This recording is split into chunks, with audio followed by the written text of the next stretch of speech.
Imagine waking up and half your city is dead. No warning, no cure, just black boils and bodies in the streets. This isn't a horror movie. This actually happened. Welcome to the Black Death. This wasn't just a disease. This was a nightmare. A silent killer. No warning, no cure, no escape. In the 1300s, the world didn't end in fire. It ended in fever, in swelling, in blackened skin. This was the Bubonic Plague, also known as the Black Death, and it wiped out nearly half of Europe. Not in centuries, not in decades, in just a few years. This wasn't history. This was horror. Before the plague, life was already hard. Most people were poor. Most people were farmers. Life revolved around land and lords and the church. Cities were crowded, dirty, no plumbing, no hygiene, rats everywhere, fleas everywhere. People lived close. Animals lived closer. Disease was normal. Death was familiar. But nothing prepared them for this. The plague didn't start in Europe. It started in Asia, somewhere along the Silk Road. Trade routes connected the world, and they carried more than goods. They carried death. Merchant caravans moved east to west. Ships crossed seas. Rats hid below decks. Fleas rode the rats, and the bacteria rode the fleas. By 1347, the plague arrived in Europe, and hell followed. The first stop was Italy. Ships docked in Sicily. Sailors were sick. Some were already dead, bodies covered in black boils. People panicked, but it was too late. The plague spread fast. Port cities fell first, then inland towns, then villages. No borders, no mercy, just spread. This wasn't a mild illness. This was brutal. Victims developed fevers, chills, vomiting. Then the swelling began. Lymph nodes exploded into painful lumps called buboes in the neck, armpits, groin. Skin turned black. Organs failed. People died within days, sometimes hours. Survival rate? Almost zero. People didn't understand bacteria. They blamed everything else. God, demons, poisoned air, bad planets, witches, foreigners, anyone different, anyone suspicious. Fear ruled society. Neighbors abandoned neighbors. Families fled homes. Doctors refused patients. Priests refused last rites. Love disappeared. Survival took over. Doctors had no clue. They believed in humors, bloodletting, herbs, prayers. Nothing worked.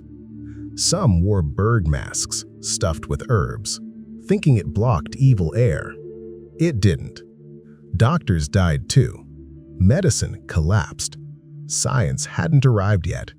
Guesswork ruled, and people paid the price. Bodies filled the streets. Graveyards overflowed. Mass graves were dug. No funerals, no prayers, no time. Entire villages vanished. Cities lost half their population. Europe lost 30 to 50% of its people. That's millions. Gone in silence. When people die, systems break. Fields went unplowed. Shops closed. Trade stopped. Food shortages hit. But something unexpected happened. Labor became rare. Workers became valuable. Peasants demanded wages. Lords lost power. Feudalism cracked. The old order started to fall. All because of death. The church promised protection. It failed. Priests died like everyone else. Prayers didn't work. Faith weakened. People questioned authority. If God allowed this, what else was wrong? This doubt changed Europe forever. Religion lost its grip. New ideas slowly rose. Fear needed targets, and people found them. Jewish communities were blamed, accused of poisoning wells. False lies spread.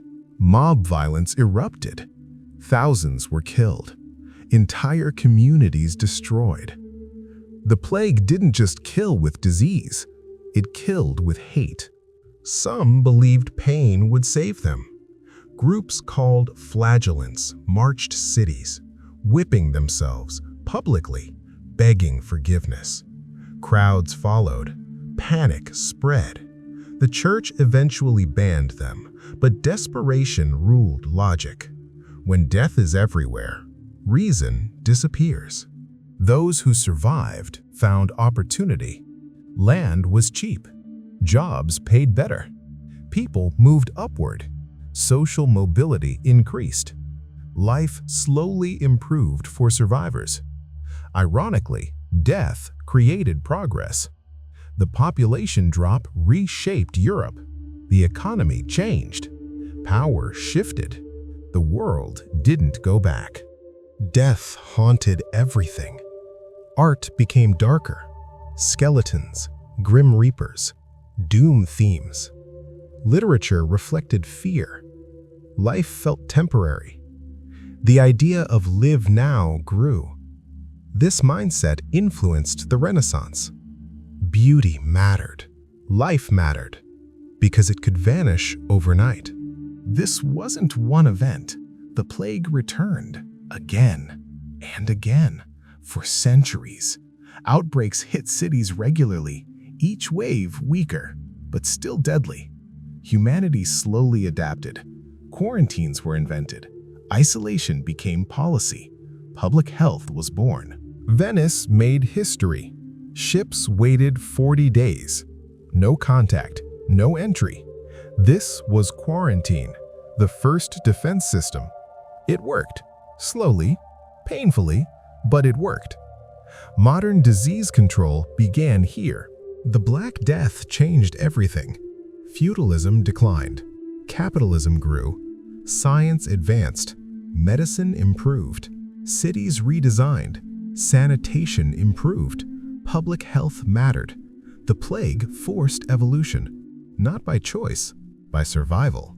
Here's the twist. Out of destruction came transformation. Europe modernized. Power decentralized. Knowledge expanded. The world moved forward, because standing still meant death.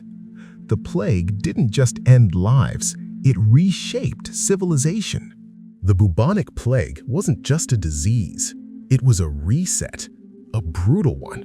It exposed weakness and forced change. Millions died, but history turned. The modern world was born from suffering, from fear, from survival. And that is why the Black Death still matters today.